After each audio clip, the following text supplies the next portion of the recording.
merinding. Tidak semua rahasia lahir dari kebohongan. Sebagian tumbuh dari ketakutan yang dibiarkan terlalu lama, sampai akhirnya berubah menjadi beban yang tidak sanggup ditanggung satu orang pun. Cerita ini menyimpan satu rahasia besar. Rahasia yang membuat seorang ayah yakin bahwa ia sedang menegakkan kebenaran. Padahal tanpa sadar, ia sedang menghancurkan anaknya sendiri. Rahasia yang menyeret polisi pada kesimpulan keliru dan memaksa sebuah makam dibuka kembali setelah kematian. Semua orang yang terlibat percaya mereka sedang melakukan hal yang benar. Dan justru itulah yang membuat cerita ini terasa menyesakan. Rina adalah seorang remaja berusia 17 tahun. Tidak nakal, tidak bermasalah, tidak pernah masuk daftar perhatian siapapun. Dari luar hidupnya terlihat rapi dan aman. Namun tidak ada yang bertanya satu hal penting. Berapa lama seseorang bisa terlihat baik-baik saja sebelum akhirnya hancur dari dalam? Rahasia Rina tidak muncul dalam satu malam. Ia tumbuh pelan bersama rasa takut, rasa ingin diterima, dan kebutuhan sederhana untuk merasa hidup. Dan ketika rahasia itu akhirnya terbuka, semuanya sudah terlambat untuk diselamatkan. Rina dibesarkan dalam keluarga yang percaya pada keteraturan. Segala sesuatu punya aturan, dan aturan selalu dibuat atas nama perlindungan. Ayahnya bukan pria yang kejam. Ia hanya sangat yakin bahwa dunia di luar sana berbahaya, terutama bagi anak perempuan. Maka batas dibuat di mana-mana. Jam pulang diawasi. Pergaulan dipersempit. Kesalahan kecil dibesar-besarkan demi pembelajaran. Rina belajar sejak kecil bahwa pertanyaan seringkali dianggap pembangkangan.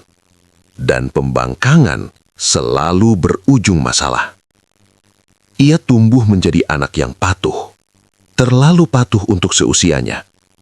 Ia tahu kapan harus diam, kapan harus mengangguk, dan kapan harus menyembunyikan perasaannya sendiri. Di rumah, Rina aman. Namun rasa aman itu terasa seperti ruangan tanpa jendela. Udara ada, tapi tidak pernah cukup.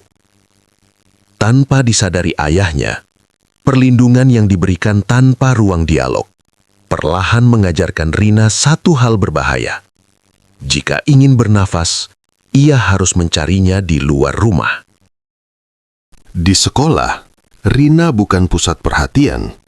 Ia duduk di bangku tengah, mengerjakan tugas tepat waktu, dan jarang membuat masalah. Namun di sekelilingnya, kehidupan remaja berjalan dengan cara yang tidak pernah ia miliki. Teman-temannya bercerita tentang pacar, pesan larut malam, dan perasaan disukai seseorang. Rina mendengarkan semuanya dengan senyum kecil. Ia tidak iri, hanya merasa tertinggal. Julukan itu muncul pelan-pelan. Tidak pernah diucapkan langsung, tapi cukup sering terdengar. Si cantik nolep. Rina berpura-pura tidak peduli. Namun, jauh di dalam dirinya, muncul pertanyaan yang tidak pernah ia ucapkan di rumah.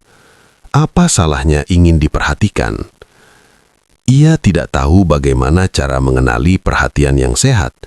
Ia hanya tahu bahwa diperhatikan terasa hangat, dan kehangatan itu membuatnya lupa pada sesaknya aturan di rumah. Dan dari situlah, tanpa disadari siapapun, Rina mulai melangkah ke arah yang tidak pernah ia pahami risikonya. Rudy bukan sosok yang luar biasa. Ia tidak paling tampan, tidak juga paling pintar. Namun ia memiliki satu hal yang tidak pernah Rina dapatkan di rumah. Perhatian yang terasa tulus. Ia menyapa Rina tanpa nada menggurui, tidak bertanya terlalu banyak, tidak menuntut penjelasan. Bagi Rina, itu terasa aman. Dan rasa aman yang datang dari luar rumah terasa jauh lebih nyata dibanding perlindungan yang selama ini ia kenal. Hubungan mereka tumbuh pelan. Pesan singkat di sela pelajaran, tawa kecil yang cepat dihentikan. pertemuan singkat yang selalu terasa kurang. Rina merasa menjadi seseorang yang berbeda saat bersama Rudy. Bukan anak yang harus selalu benar, bukan anak yang harus selalu diawasi. Ia tidak menyadari satu hal penting. Perhatian pertama seringkali terasa seperti cinta, padahal sebenarnya hanya kelegaan sesaat dari rasa sepi yang lama dipendam. Namun bagi Rina, kelegaan itu cukup untuk membuatnya bertahan. Sejak mengenal Rudy, hidup Rina terbagi menjadi dua bagian. Yang satu terlihat rapi dan patuh di rumah. Yang lain, hidup diam-diam di balik layar ponsel. Pesan dihapus begitu dibaca. Panggilan tidak pernah disimpan. Setiap kebohongan kecil dianggap perlu demi menjaga keseimbangan. Awalnya, Rina merasa mampu mengaturnya. Namun semakin lama, semakin melelahkan. Ia harus terus mengingat apa yang boleh diceritakan dan apa yang harus disimpan. Ia harus tersenyum di rumah dan bernafas lega di luar. Rina tidak merasa bersalah. Ia hanya merasa lelah. Dan kelelahan seringkali membuat seseorang lengah. Ia tidak menyadari bahwa rahasia yang dijaga terlalu rapat perlahan berubah menjadi beban yang berat. Beban yang suatu saat akan jatuh tanpa bisa dicegah. Hari itu tidak berbeda dari hari-hari lain. Rina terburu-buru berangkat sekolah. Pikirannya penuh, langkahnya cepat. Ia lupa satu hal kecil. Ponselnya tertinggal di rumah. Benda itu tergeletak di atas meja ruang tamu. Diam, tidak berbahaya. Sampai layar menyala, sebuah nama muncul. Nada dering memecah kesunyian rumah. Ayah Rina melihatnya. Tidak ada kemarahan seketika. Hanya keheningan yang panjang. Ia mengangkat panggilan itu, mendengar suara di seberang, mendengar nada kepemilikan yang tidak pernah ia izinkan. Dan saat itu, seluruh keyakinannya runtuh. Ketika Rina pulang sore itu, ia belum tahu bahwa satu kelalaian kecil telah menutup semua jalan kembali. Sore itu, rumah terasa berbeda. Bukan karena suara, melainkan karena cara ayah Rina memandangnya. Rina langsung tahu, ia tidak perlu bertanya. Ponsel itu tergeletak di meja. Layarnya mati, namun kehadirannya terasa seperti tuduhan yang belum diucapkan. Ayahnya tidak berteriak, ia tidak perlu. Setiap kalimat keluar dengan nada dingin dan terukur. Pertanyaan dilontarkan bukan untuk dijawab, melainkan untuk memastikan kesalahan. Rina mencoba menjelaskan, menangis, meyakinkan. Namun setiap kata hanya memperkuat satu keyakinan. Anaknya telah mengecewakan. Keputusan dibuat cepat. Sekolah akan dihentikan sementara. Pergaulan diputus. Rina akan dibina. Bagi ayahnya, ini bentuk cinta. Bagi Rina, ini terasa seperti vonis. Malam itu, Rina masuk ke kamarnya dengan satu perasaan yang belum pernah ia kenal sebelumnya. Tidak ada lagi tempat untuk kembali. Malam berjalan lambat. Terlalu lambat. Rina duduk di tepi tempat tidur. Tanpa ponsel. Tanpa suara, ia mencoba mengingat hal-hal kecil yang biasanya menenangkannya. Tidak ada yang berhasil. Setiap kemungkinan masa depan terasa tertutup. Setiap jalan terasa buntu. Di sudut kamar, sebuah botol racun serangga tergeletak. Sudah lama ada di sana, tidak pernah diperhatikan. Rina menatapnya lama, awalnya hanya sebagai benda, lalu sebagai pilihan. Ia tidak berpikir tentang kematian, ia hanya ingin rasa sesak itu berhenti. Ketika keputusan diambil, tidak ada kepanikan, tidak ada drama, hanya kelelahan yang terlalu dalam untuk ditahan satu malam lagi. Pagi datang seperti biasa. Matahari naik, suara luar rumah berjalan normal. Namun kamar Rina tidak terbuka. Panggilan ibunya tidak dijawab. Ketukan menjadi lebih keras. Pintu didobrak. Rina terbaring kaku di tempat tidur. Seragam sekolah masih melekat di tubuhnya. Botol itu kosong. Tidak ada pesan, tidak ada penjelasan. Hanya satu keputusan yang tidak bisa ditarik kembali. Di rumah itu, waktu berhenti. Dan bagi ayah Rina, semua aturan yang selama ini ia yakini benar, tiba-tiba kehilangan arti. Pemakaman Rina berlangsung sederhana. Tidak ada keributan, tidak ada pertanyaan. Orang-orang datang, menunduk, lalu pulang. Seperti kematian Rina hanyalah satu peristiwa singkat yang tidak perlu dipikirkan terlalu lama. Ayah Rina berdiri paling depan. Wajahnya kaku, tidak menangis. Ia meyakinkan dirinya bahwa semua ini adalah kecelakaan tragis, bahwa ia telah melakukan yang terbaik. Namun setelah rumah kembali sepi, kesunyian terasa berbeda. Beberapa bulan kemudian, ibunya meninggal dalam tidur. Tubuhnya tidak kuat menahan duka yang terus dipendam. Kini, ayah Rina sendirian, di rumah yang terlalu besar, dengan kamar yang selalu terkunci. Ia tidak pernah masuk ke sana, seolah dengan membiarkan kamar itu tertutup, waktu akan berhenti pada titik sebelum semuanya hancur.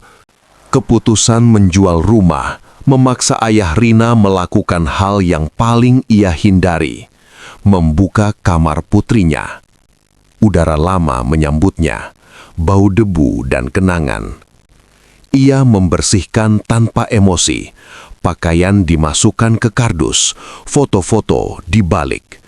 Saat mengangkat tempat sampah kecil di sudut kamar, sesuatu jatuh ke lantai. Benda plastik kecil, ringan. Tes kehamilan. 2 garis merah jelas terlihat. Seluruh ingatan tentang Rina runtuh. Putrinya tidak seperti yang ia kira. Duka berubah menjadi amarah. Amarah mencari sasaran. Satu nama muncul tanpa ragu. Rudi. Laporan dibuat. Polisi mulai bergerak. Masalahnya satu, tidak ada bukti hidup. Satu-satunya jawaban ada di dalam tanah. Izin ekshumasi keluar setelah proses panjang. Hari itu langit mendung. Sekop mulai menggali tanah merah, perlahan, berulang. Ketika peti mati diangkat, semua orang menahan nafas. Tutup dibuka. Tubuh Rina tidak membusuk seperti seharusnya. Kulitnya mengering, mengeras. Dokter forensik terdiam, seolah tubuh itu masih menyimpan sesuatu yang belum selesai diceritakan. Ruang otopsi terasa terlalu terang. Lampu putih memantul di meja logam, membuat tubuh Rina tampak lebih asing dari sebelumnya. Dokter forensik bekerja tanpa banyak bicara. Pisau bedah menyentuh kulit yang telah mengering. Tidak ada darah, tidak ada bau pembusukan seperti yang diharapkan. Semua terasa tertahan. Ketika pemeriksaan mencapai rahim, keheningan berubah menjadi sesuatu yang lain. Di sana tersimpan janin kecil, belum sempurna, namun cukup jelas untuk mengubah arah segalanya. Sampel diambil, dicatat, diamankan. Ayah Rina menunggu di luar ruangan, meyakini satu hal. Akhirnya kebenaran akan membenarkannya. Namun, sains tidak bekerja untuk menenangkan perasaan. Ia hanya menunjukkan apa adanya. Dan apa yang akan ditunjukkan kali ini tidak sesuai dengan keyakinan siapapun. Hasil tes DNA keluar beberapa minggu kemudian. Ayah Rina datang dengan satu harapan, keadilan versi dirinya. Namun dokter forensik menyampaikan kalimat sederhana yang menghancurkan semuanya. Rudy bukan ayah biologis janin itu. Tidak ada kesalahan teknis, tidak ada kemungkinan lain.